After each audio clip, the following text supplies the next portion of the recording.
En este contexto de amenaza por culpa del coronavirus están emergiendo problemas estructurales y estamos viendo una respuesta radicalmente diferente en gobiernos, bueno, pues de la derecha y en gobiernos de la izquierda, en gobiernos del norte, en gobiernos del sur, en gobiernos con compromiso con sus pueblos o en gobiernos donde ese compromiso no existe. Hemos vuelto a ver que Ecuador pasa a la agenda internacional por noticias terribles. Al mismo tiempo vemos que hay una América Latina que intenta volverse a encontrar en aquello que se disolvió cuando se disolvió la UNASUR y que entiende que la única salida para el continente es reencontrarse. Y para hablar de esos temas, nadie mejor que una de las personas que fue profundamente responsable de que los pueblos de América Latina volvieran a encontrarse. Es presidente de Ecuador, Rafael Correa. Un saludo aquí en la frontera. Muchas gracias, Juan Carlos. Qué gusto verte, al menos por este medio. Un abrazo a España y al mundo entero. Gracias, Rafael. Una primera pregunta. Desgraciadamente hemos vuelto a conocer aquí en Europa de Ecuador por unas informaciones terribles sobre el tratamiento del gobierno de Lenín Moreno respecto del coronavirus. Desgraciadamente, tú lo has dicho, como en el 99, cuando empezó a migrar la gente por todos los medios, muchos fueron a España por el idioma porque no se requería visa. Y en mi gobierno, felizmente, ese flujo migratorio se revirtió, pero volvimos a ser ejemplo de todo lo malo, ¿no? Esto no es casualidad, estamos cosechando lo que se sembró 3 años, de que Lenín Moreno nos traicionó, se fue con la derecha, nuestros peores enemigos, apoyado por los medios de comunicación, por la banca, lamentablemente por gran parte de países como España. Sus embajadores no informaban absolutamente nada de las rupturas constitucionales, de la persecución. Por permitir todo aquello, pues desinstitucionalizaron al país, se apoderaron del Estado, pero no poniendo a la gente más capaz, sino a la gente más inútil, más obsecuente. Redujeron grandemente las capacidades públicas, por ejemplo, el sistema de salud. El sistema de salud, justo este año, es primer año, incumpliendo la Constitución, que disminuye el presupuesto de salud.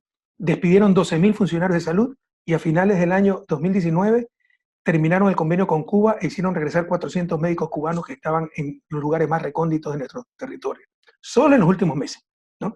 Entonces, lamentablemente, esta terrible pandemia, que no es que la ha ocasionado el gobierno ecuatoriano, es tal vez la emergencia más grave de la historia de la humanidad, ¿no? Reciente al menos, nos tomó en las peores condiciones, sin gobierno, es un gobierno ausente, sin ningún liderazgo, 4% de apoyo popular, con un sistema de salud destrozado y con una economía también hecha a pedazos por las políticas neoliberales, una economía dolarizada sin cuidar su sector externo, el libre cambismo, sálvese quien pueda. Ya el año pasado decrecimos, pero los bancos rompieron récord en utilidades, entonces nos tomó en las peores condiciones posibles y además se reaccionó también de la peor forma, a tal punto que Ecuador es considerado de los 3 países que peor ha enfrentado la crisis a nivel planetario. Es una cosa que no termina uno de entender porque uno podría defender posiciones conservadoras, pero eso no tendría que implicar, ¿no?, este tipo de decisiones que al final terminan matando al propio pueblo. Hemos visto hoy unas imágenes de una residencia en Solimano, bueno, con prácticamente el 100% de los ancianos contaminados, sin médicos, ¿no? Y parece que es como una condena a muerte de todos esos ancianos. Estamos hablando de casi 80 personas. Nunca subestimes el odio, nunca subestimes los fundamentalismos, nunca subestimes los intereses creados. Por ejemplo, en tu introducción hablabas de coordinación regional. Destruyeron UNASUR, como que si UNASUR era una construcción de la izquierda. ¿Acaso la Unión Europea es una construcción de izquierda, derecha? Yo sé que ahora tiene una política conservadora, pero en sus inicios no fue así. UNASUR fue fundada, entre otros presidentes, por Álvaro Uribe, de derecha, Alan García, de derecha. Es algo que trasciende ideología, algo objetivo, práctico, yo te diría evidente, pero como la identificaban con los gobiernos progresistas, que éramos mayoritarios en ese momento, a destrozar UNASUR. ¿Cuánta falta nos hace UNASUR para, por ejemplo, tener una estrategia regional contra la epidemia, como la tuvimos en el 2009 contra la gripe porcina? UNASUR tenía un consejo de salud, un instituto de salud en Río de Janeiro, donde se reunieron los ministros de salud y establecieron una estrategia regional. ¿Cuánta falta nos hace UNASUR? Pero la destruyeron, por eso fundamentalismo. Las capacidades del Estado, perfecto, ya, que sigan con su neoliberalismo, pero hay cosas que son evidentes, que no deben ser mercancías, son derechos. Incluso si no piensan con humanismo, piensen por egoísmo. Esta epidemia nos ha enseñado que si no cuidamos al vecino, yo también puedo morir. Este virus Ya no es en África, ¿no? El ébola, bueno, ahí ayudemos con caridad. No, está matando a los ricos, tiene grave al primer ministro de Reino Unido. Entonces, incluso por egoísmo, debería ser suficiente el humanismo, pero por egoísmo, que todos estén bien implica que yo también esté bien, ¿no? Pero con su fundamentalismo destrozaron todas las capacidades del Estado.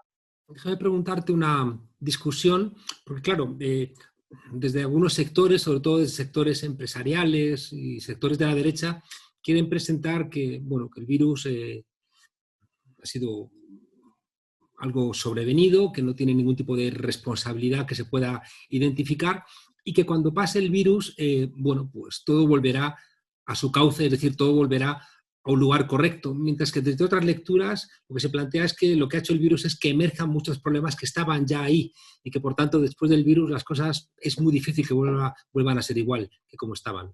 Yo estoy de acuerdo con la segunda visión y creo que el mundo después del coronavirus será diferente y ojalá un mundo mejor, un mundo que deseche barbaridades a nivel económico. Toda una teoría fundamentada en el egoísmo. Y cuando mis acciones tienen efecto sobre terceros, las demás externalidades, es un fallo del mercado, o sea, es lo raro, la excepción. Cuando la excepción es cuando mis acciones no tienen efecto sobre terceros.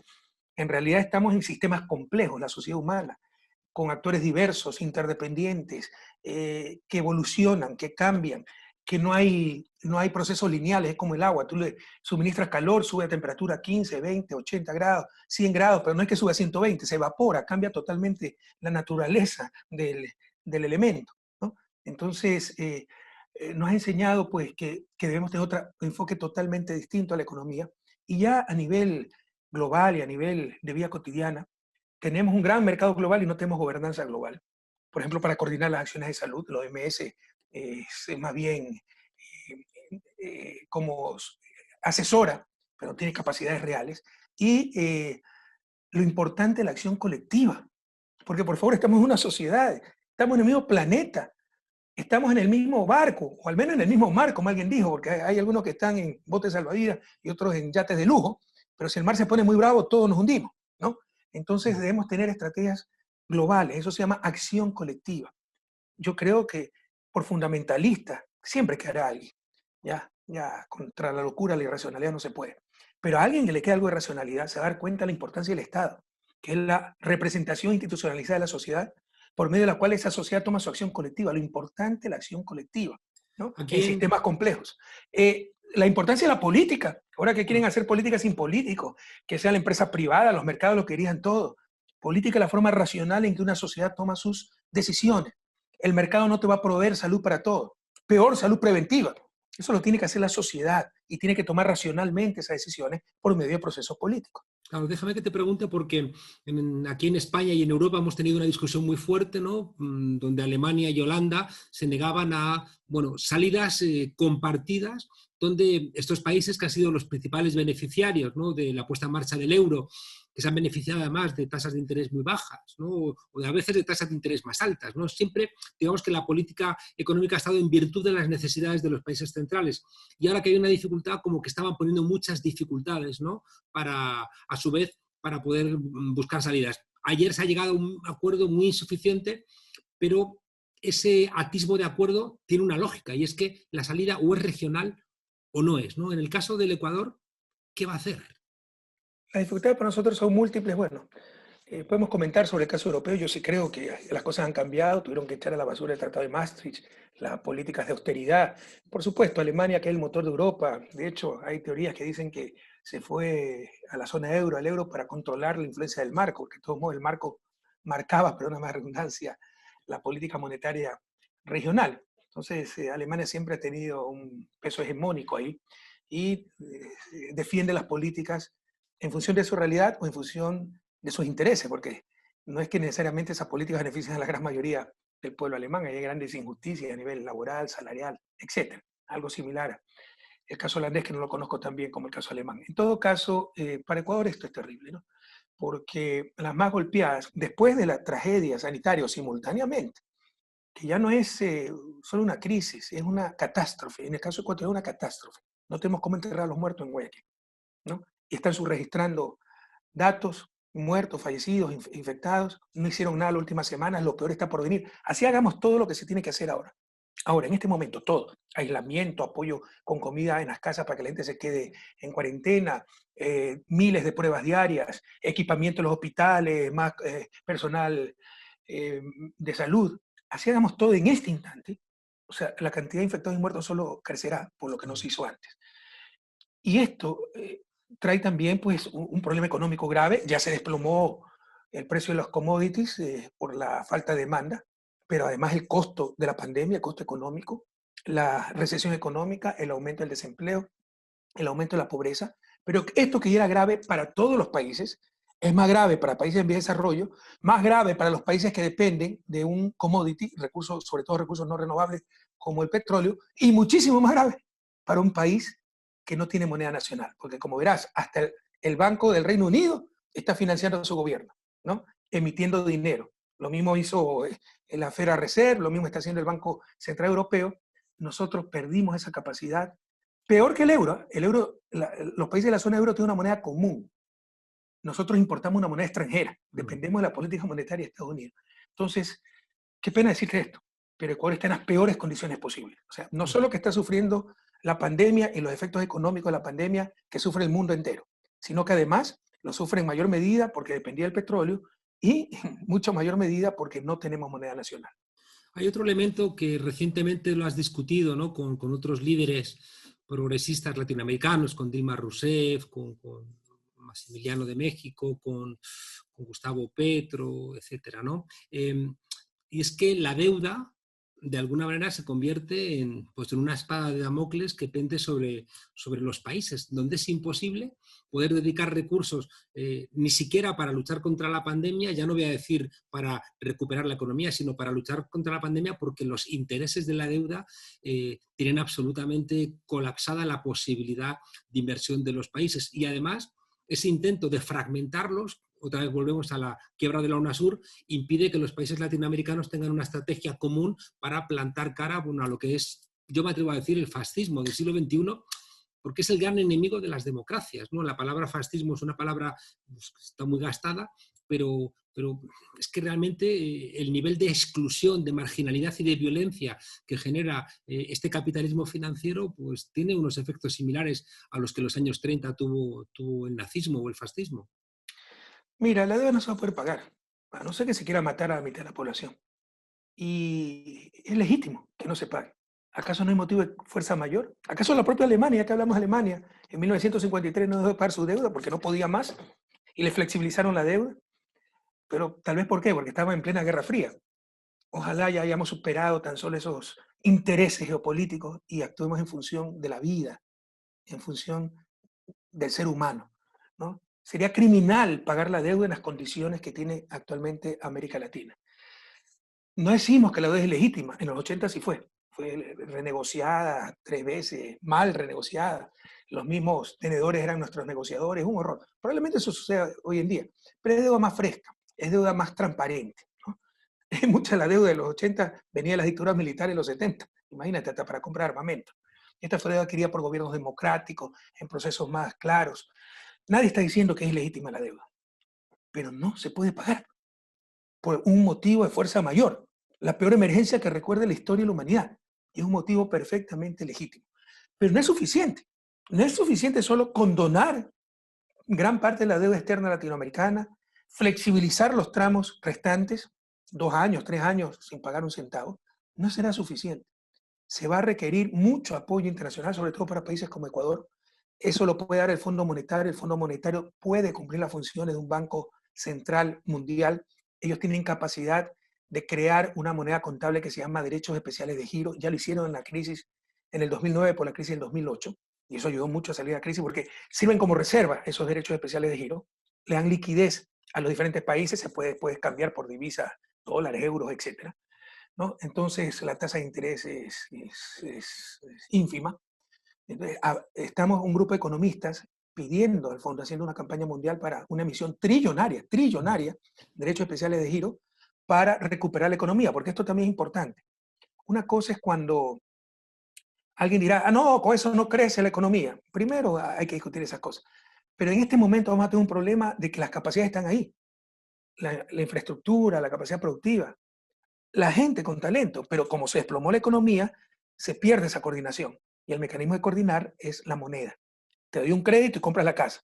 El que vendió la casa con eso compra PA, se reactiva la economía, ¿verdad? Entonces, se trata de políticas que se llaman keynesianas de corto plazo de subempleo para reactivar la economía, pero para eso se necesita tener capacidad de emisión, que la tienen muchos países, no la tiene Ecuador, pero no será suficiente, se requiere ayuda del extranjero, por diferentes motivos técnicos que no quiero andar en este momento. Pero no será suficiente, ni dejar de pagar la deuda externa ni la emisión de fondos monetarios.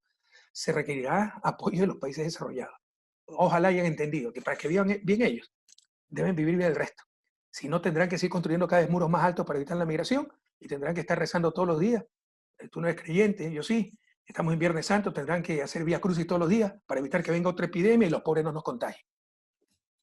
Entrevistaba en estos días a un hombre sabio, Eudald Carbonell, que es paleontólogo y responsable del yacimiento de Atapuerca, ¿no? Y él, claro, no miraba estos 2 meses de confinamiento, ni mira los 50 años de neoliberalismo, sino que él miraba el millón de años, ¿no?, que lleva la especie humana, y él entendía, ¿no?, que frente a este reto que él planteaba, que en la historia de la evolución pues vamos teniendo memoria, ¿no?, de cómo nos hemos comportado, ¿no? Y él plantea que esta crisis va a dejar una memoria, ¿no?, en los pueblos, y que si no es ahora mismo, al final emergerá, porque es que si no vamos a desaparecer, ¿no? Y él veía muy bien que hace falta una consciencia crítica. Sin embargo, y quiero preguntarte por eso, Rafael, hemos visto que en el 11S en Nueva York la gente aplaudía, ¿no?, a los bomberos y aplaudía a los médicos, y después terminaron votando a Donald Trump, ¿no?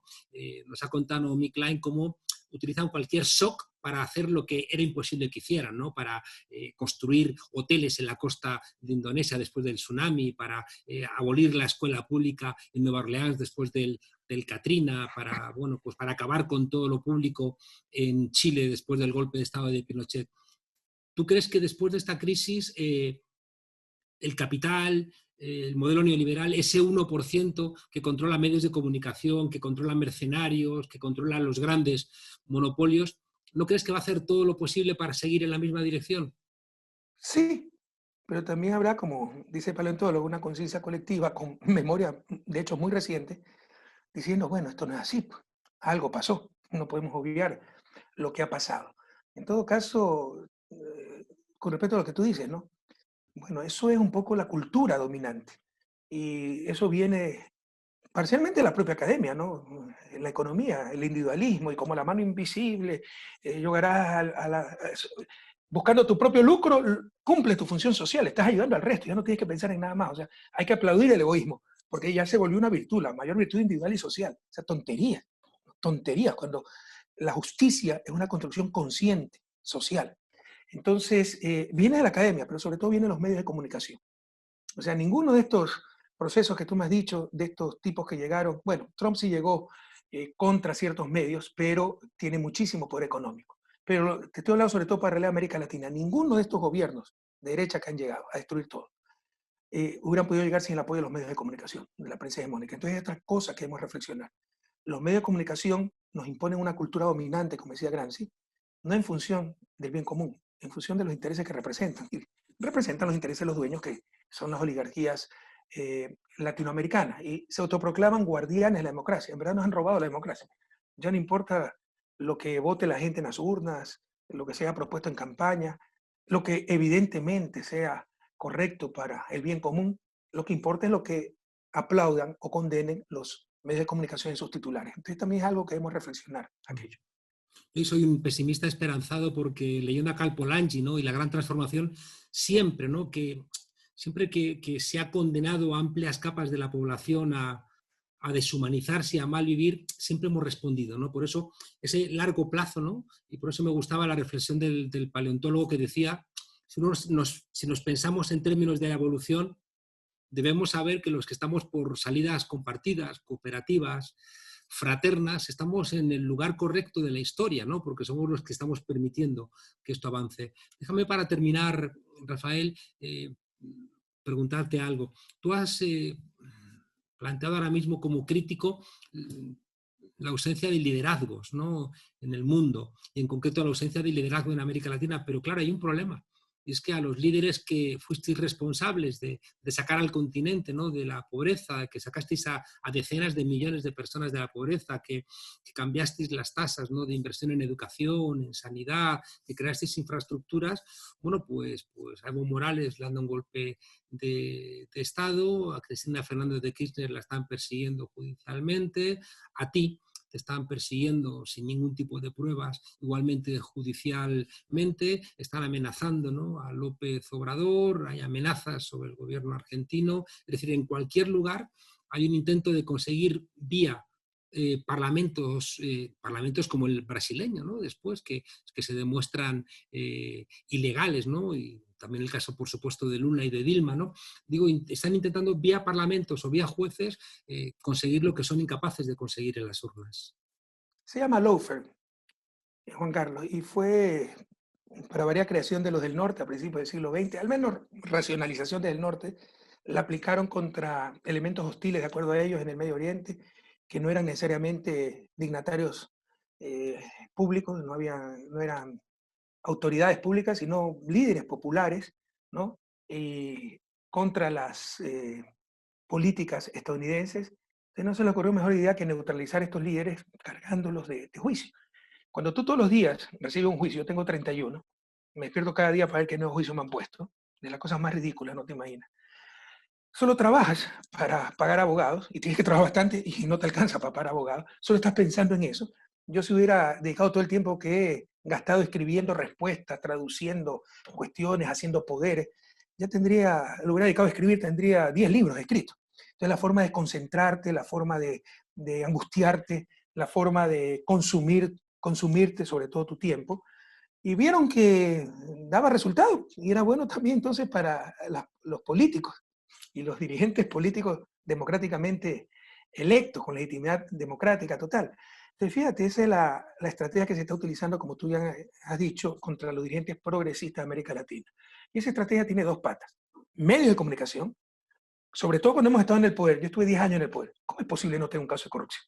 Es imposible. El gobierno honesto no es el que no tiene caso de corrupción, es el que jamás lo ha permitido. Y jamás permitimos. Y eliminamos 80% de la corrupción que había desde que entrabas al aeropuerto y te saludaban con la mano extendida para dar dinero. Pero ¿cómo combate la corrupción una coima en una cuenta secreta en Andorra? Dejémonos hipocresía. ¿Quieren combatir la corrupción? Eliminemos los paraísos fiscales. Ahí se acabó la discusión. Y te tocan ese tema. Entonces, te agarran esos casos que inevitablemente vas a tener y resulta que el culpable es el presidente de la República que dirigía toda una estructura criminal. Entonces, eso te posiciona en los medios de comunicación. Te hacen un linchamiento mediático, un discurso único. Te dicen, te posicionan como verdades indiscutibles, cosas que no existen. El juicio que acabo de tener.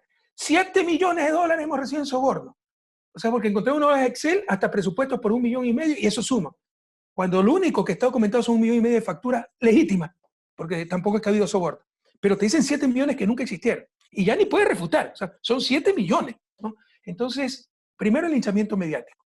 Y luego, jueces obsecuentes, y es uno de los grandes desafíos de los países en vías de desarrollo, pero es consustancial a su desarrollo. Tener una justicia realmente independiente. Tener verdaderos jueces. Y el juez verdadero es el que está dispuesto a hacer lo correcto independientemente del costo, ¿no? Entonces, jueces obsecuentes que con la primera presión política o mediática se someten y ya no hacen otra cosa que copiar lo que dicen los titulares de prensa. Entonces se llama lawfare, es la nueva estrategia, diferente a los 70, cuando tuvieron miedo de que la democracia cambie algo, había llegado Allende a Chile, e impulsaron una serie de golpes de Estado, y ahí sí vinieron los militares descaradamente, desaparecían gente, torturaban, mataban, se dieron cuenta que eso generaba mucha antipatía y que volvía el progresismo. Ahora son más sutiles, te destrozan la reputación, te dicen corrupto, entonces la gente chuta, yo con la corrupción no me meto, a muchos descontrolan, a muchos desmoralizan, ¿no? Y además en lo personal, pues, tiene que estar solo pensando cómo pagar abogados, cómo responder tanta infamia. Es eficiente, es más sutil, pero muy eficiente la estrategia, pero resistiremos y venceremos, ten la seguridad. Yo creo que esta Bien lo gente conocemos, es una puede, estrategia puede demorar la repetida. historia, pero no la va a poder cambiar. Es una estrategia repetida en todos los lugares por Sí, parte de pero una una derecha. lástima, por ejemplo, que España ni se ha preocupado. Los embajadores ni informan esto. España ha sido una gran aliada del gobierno de Moreno que ya por lo menos 5 rupturas constitucionales. Por primera vez, después de 30 años, México da asilo político, reconociendo que hay persecución política en Ecuador. Amnistía Internacional en mes de octubre dio 2 medidas cautelares, pero Comisión Interamericana de Derechos Humanos, algo nunca visto, por todos los abusos de ese gobierno. Pero pregunta, en España no pasa nada, el embajador no informa absolutamente nada. Y por el contrario, son aliados del gobierno de Moreno, o sea, es algo desconcertante realmente. Se lo haremos llegar al gobierno de España de que esté atento, porque es verdad que no hay que confundir la hermandad con el pueblo ecuatoriano, con la hermandad con gobiernos que están traicionando al pueblo ecuatoriano. Bueno, fuera la hermandad, mi querido Juan Carlos, muchas veces te dicen los intereses de las empresas españolas en Ecuador. Así te responden. Cuando tú dices, oiga, ¿por qué no informan sobre esto? Es una barbaridad. Pero también una doble moral terrible. Si nosotros hubiéramos hecho la mitad, la 10ª parte de lo que nos han hecho a nosotros, ya estaríamos en la Corte Penal Internacional. Pero como es contra la izquierda, no pasa absolutamente nada. Y es una estrategia de la derecha de perseguir cuando están en el gobierno a la izquierda, cosa que la izquierda no hace cuando está en el gobierno con la derecha, cuando habría muchas más razones porque habría elementos evidentes para perseguirlo. Y bueno, este martes, mira el nivel de persecución, que están suspendidas todas las audiencias, es obvio, todas las audiencias legales, judiciales, por la cuarentena, el estado de emergencia, la pandemia, salvo las de flagrancia. Hay 2.000 juicios pendientes con las audiencias suspendidas. Solo hicieron una, la del caso contra mí y otras 18 personas absolutamente inocentes, salvo una asistente que sí cometió irregularidades, ¿no? Entonces, ¿por qué? Porque es persecución y están apurados. Tenemos elecciones en febrero del 2021 para tener una sentencia definitiva antes de noviembre, cuando se registran las candidaturas para impedirme participar en las próximas elecciones. Así de descarada es la persecución política. En medio de tremenda emergencia, tremenda crisis, estado de excepción, cuarentena, aislamiento social, arriesgaron jueces, abogados, periodistas para condenar a Correa y ver si tienen una condena definitiva antes de la inscripción de candidaturas para las próximas elecciones. En fin, Rafael Correa es presidente del Ecuador. No es mucho consuelo, pero por lo menos este Papa parece que tiene una mayor sensibilidad social que los anteriores. El Papa es extraordinario. Primer Papa latinoamericano de la historia. Tengo el inmenso honor de considerarme, al menos yo me considero, creo que él me considera también, su amigo. Y creo que es un vendaval de esperanza para América Latina, para la Iglesia Católica y para el mundo entero. Rafael Correa, muchísimas gracias, suerte, y por la parte que nos corresponde haremos llegar al gobierno de España que la amistad con el pueblo ecuatoriano no pasa por ser obsecuente, ¿no?, con lo que está haciendo Lenín Moreno. Un fuerte abrazo desde Madrid, desde España. Gracias a ustedes, cuídense, ánimo, y ojalá después de esta tremenda prueba, trágica prueba, extremadamente dolorosa prueba, salgamos con un mundo mejor, un mundo más humano. Un Que fuerte así abrazo. sea.